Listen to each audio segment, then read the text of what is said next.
लंबे समय से अधर में लटके रियल एस्टेट रेगुलेटर बिल के ड्राफ्ट में हाल ही में कई बदलाव किए गए।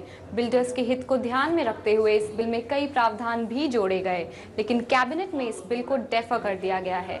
वो इसलिए क्योंकि मंगलवार को संसद का सत्र समाप्त हो रहा है, तो विंटर सेशन में इस बिल के पास होने की उम्मीद नहीं है। तो अब ये बिल बजट सेशन तक टल गया है। हाल ही में हाउसिंग और अर्बन पावर्टी एलिवेशन मिनिस्ट्री ने रियल एस्टेट रेगुलेटर बिल में कई फेरबदल किए थे। लंबे समय से अटके रियल एस्टेट बिल में ग्राहकों के अलावा बिल्डर्स के हितों का भी ध्यान रखा गया है।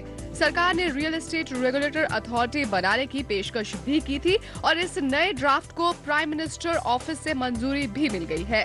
लेकिन हाउसिंग क्षेत्र में रेगुलेटर बिल लाने के लिए कैबिनेट ने इस फैसले को फिलहाल के लिए टाल दिया है और अब इसे कैबिनेट की हरी झंडी की जरूरत है।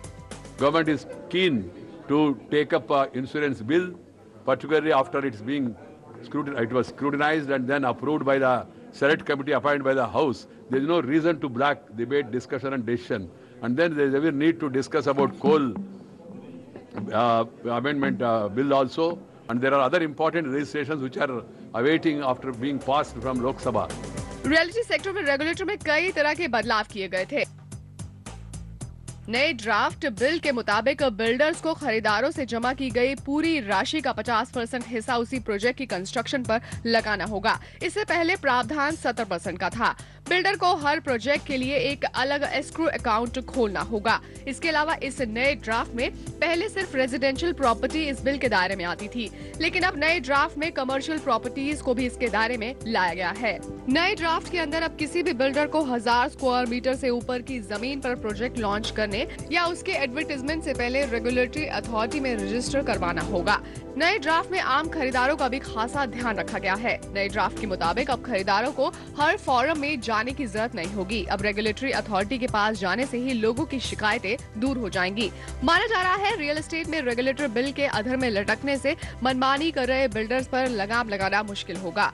पहले ही कुछ बिल्डर्स रेगुलेटर बिल के विरोध में हैं और अब कैबिनेट के टालने से ये बिल ठंडे बस्ते में जाता दिख रहा है। हम ये चाहेंगे कि इसको थोड़ा सा ब्रेनस्टॉर्मिंग करके ना, जो दो तीन इशू में जो लगता है मुझे फिर वन साइडेड हो गया। किसी एक आध इशू में वो कस्टमर फ्रेंडली नहीं है और किसी एक आध इशू में बिल्डर फ्रेंडली अभी भी नहीं है। तो अभी भी थोड़ा सा गैप है इसमें, उसको भी फाइन ट्यून कर लेंगे, क्योंकि बिल एक बार ही बन जाएगा तो बहुत अच्छा होगा।